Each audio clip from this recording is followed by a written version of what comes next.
ಪ್ರಕೃತಿಯ ಮಿಮಿಕ್ರಿ ಪೆಟ್ಟಿಗೆ ಮುತ್ತುಕಾಡು ಹೂವಿನಲ್ಲಿ ಅಡಗಿದೆ ಅಳಿಲು ಧ್ವನಿಯ ಸಂಗೀತ.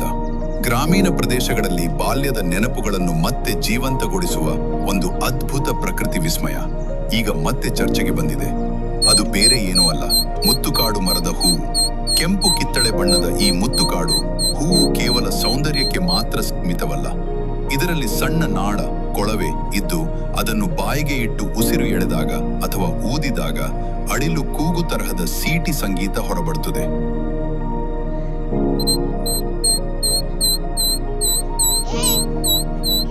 ಹೂವಿನಿಂದ ಹೇಗೆ ಸಂಗೀತ? ಮುತ್ತುಕಾಡು ಹೂವಿನ ಒಳಗಿನ ನಾಳವು ಸಣ್ಣ ಪೈಪ್ ಅಥವಾ ಫ್ಲೂಟ್ ತರಹ ಕಾರ್ಯನಿರ್ವಹಿಸುತ್ತದೆ. ಗಾಳಿ ಒಳಗೆ ಹೋದಾಗ ಕಂಪನ ಉಂಟಾಗಿ ಸೀಟಿ ಅಳಿಲು ಧ್ವನಿ ತರಹದ ಶಬ್ದ ಹೊರಹೊಮ್ಮುತ್ತದೆ. ಹೀಗಾಗಿ ಇದು ಕೇವಲ ಹೂವಲ್ಲ, ಪ್ರಕೃತಿಯೇ ನಿರ್ಮಿಸಿದ ಒಂದು ವಾದ್ಯ. ಮಕ್ಕಳಿಗೆ ಆಟ, ಹಿರಿಯರಿಗೆ ನೆನಪು, ಜನಪದ ಸಂಸ್ಕೃತಿಯ ಭಾಗ.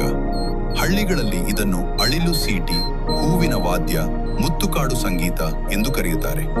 ಒಂದು ಕಾಲದಲ್ಲಿ ಕುರಿಗಾಹಿಗಳು, ಮಕ್ಕಳು, ರೈತರು ಈ ಹೂವಿನಿಂದ ಆಟವಾಡುತ್ತಾ ಪ್ರಕೃತಿಯೊಂದಿಗೆ ಬೆರೆತು ಬದುಕುತ್ತಿದ್ದರು. ಒಂದು ಎಚ್ಚರಿಕೆ: ಹೂವನ್ನು ಬಳಸುವಾಗ ಸ್ವಚ್ಛವಾಗಿರಬೇಕು. ಜೇನುಹುಳು ಅಥವಾ ಕೀಟಗಳಿಲ್ಲ ಹೂ ಆಯ್ಕೆ ಮಾಡಬೇಕು. ಸ್ನೇಹಿತರೆ ನಮಸ್ತೆ.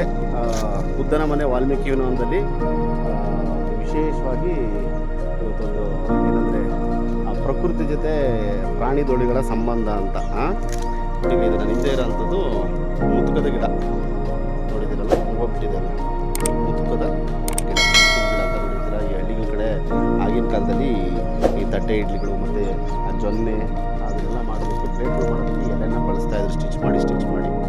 ವಿಶೇಷ ಅಂದರೆ ನಾವು ಚಿಕ್ಕ ಹುಡುಗರಾಗೆ ಮುತ್ತುಕದೆಲೆ ಹೂವಿಂದ ಅಳಿಲು ಇರುತ್ತಲ್ಲ, ಅಳಿಲು ಧ್ವನಿ ಬರೋ ಥರ ಒಂದು ಇದು ಮಾಡ್ತಾಯಿದ್ವಿ. ನೀವು ತೋರಿಸ್ತೀನಿ ನೋಡಿ.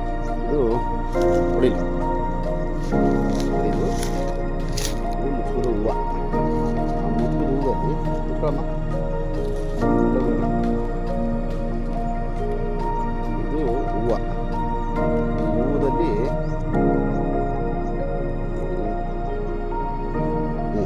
ಇಲ್ಲಿದೆ ನೋಡಿ ನಾಳ. ಇದು ತಡಿಮ್ಮ. ಹಾಂ, ಈ ನಾಳ ಇದೆಯಲ್ಲ, ಇದು ಈ ನಾಳದಲ್ಲಿ ಮಧ್ಯ ಇರೋದನ್ನ ತೆಗಿಬೇಕು. ಆ ಮಧ್ಯ ಇರೋದನ್ನ ತೆಗೆದುಬಿಟ್ಟು ಈ ಇಕ್ಕಬೇಕು ಬಾಯಿಗೆ.